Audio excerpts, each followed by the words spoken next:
This was a crazy idea, but let's follow through.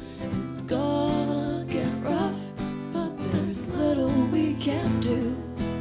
There's a lot of work to be done, but it's easier with two. Of all the crazy people, I'm glad I'm doing this with you.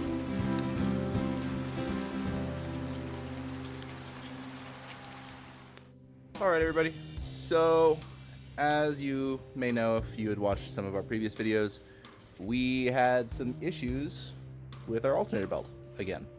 Partially I think that is because it only had one of the two belts that it should have. So today I'm going to do a full belt swap for the whole bus. This is for a DT466 mechanical version, so this is the 83. I think the engine it is actually an 81 engine, but the VIN says it's an 83, so same engine basically. Our big problem area is this guy in here where we have our alternator. It's a V belt, not the nice flat belts that are on the newer engines. So usually you would have two belts here already. Ours snapped, so it's going to be a new one. So I'll show you how to get into the tensioners and set the belts and what order to put everything in and what belts that go on it and all that fun stuff. We also discovered that our serpentine belts are not the same length. One of them is very loose, one of them is not so loose. So I would really like for those both to be the same. Some of that might be the tensioners, some of that might be just an old engine, but we're gonna make sure it's all fixed up and hopefully you'll know how to do it after we're done. Time for the adventure. Okay, so I was wrong. It is a 5/8 for the tensioner.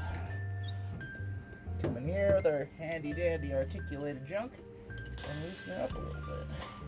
Luckily it doesn't take much. These tensioners generally want to play nicely. I haven't run into an issue. And then the magic really is down here is where we really need to get this bolt off. So we reach down in here, right by where the belt is running, there is a preset tensioner that you gotta loosen up. Given that we're gonna be grabbing all the same bolts, or all the same belts, shouldn't have a big issue. Let's get right in here.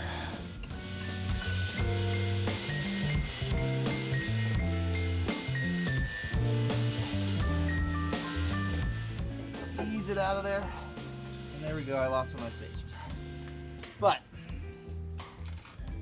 as you can see, there are a few of these. Yeah, just a couple washers. Not quite sure if that's factory standard or not, but it's what we have.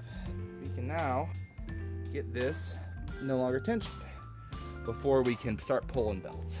And that is air pump, which again, got two little bolts in here. This is on a slide. And it also, again, has a preset tensioner. So we're just gonna loosen that up as much as we can.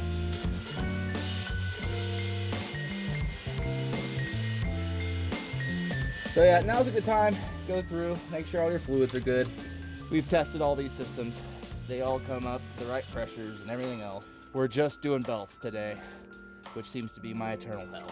Then we move on. This bolt right here, pre-tensioned system. So as we loosen this, you can see it's gonna remove itself from there. You wanna remove this bolt before you fuck with anything else. So see what I did there? Doesn't need a lot. Doesn't need a lot. We're pulling this whole thing out, and we can just get this up off the spindle. Won't run into any issues. Belt one loose. Then we go to our serpentine belts. Belt two, belt three loose. From top and bottom. So you can see how we're loose off of all of it. So all of our belts are gone at this particular moment. To our other side. And here we are. So this is where we would generally go Okay, I gotta take my alternator belts off, but ours exploded. We already checked the alternator, we know that's good. Aside from a rusty spindle. Theoretically good. Eventually we'll move to a 250 amp alternator. Right now I think it has a 200 amp alternator on it. Correction, 180. It's something that we will swap in the future. Loose, take out, just getting our belts out and loose. So, if you don't know which belts are which, make sure you check. Make sure you have part codes. For example, almost every belt is going to have a part code on it. Make sure you know which belts go where before you take stuff off. You got two identical serpentine belts, which luckily come loose pretty easily. So this goes over top spindle, bottom spindle, and our steering pump. And these are nice and easy to get off, because they are the longest of the belts. You just loosen her up, and voila! Two big old serpentine belts.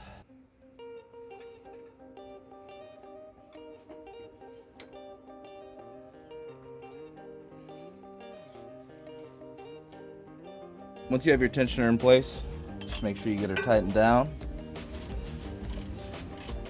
So back over here on this other side.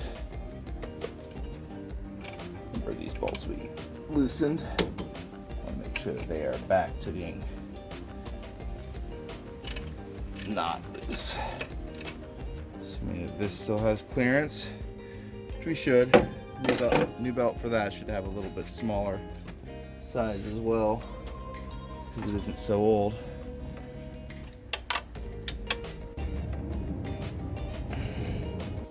Once you have your belt over, fan in this, again we go back here to tension.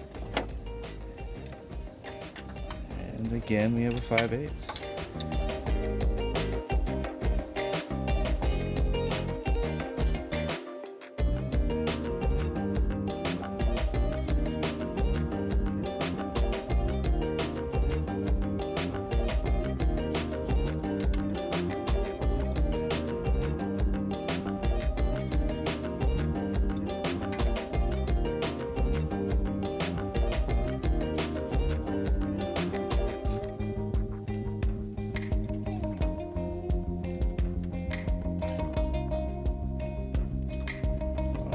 Over all the tension.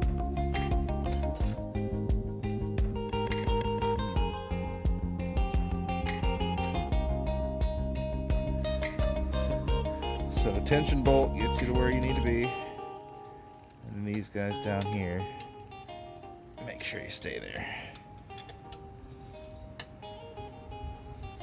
So after getting everything fixed, everything got a nice healthy spray down of water displacer, aka WD-40.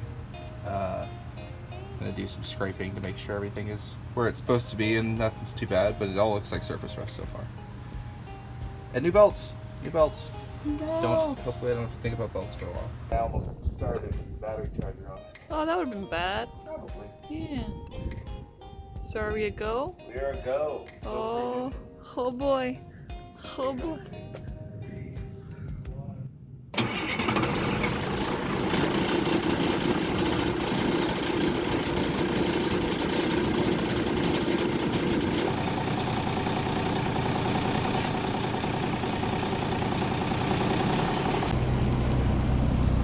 What's happening? We're increasing voltage. Yay. Finally, again. So everything's good again.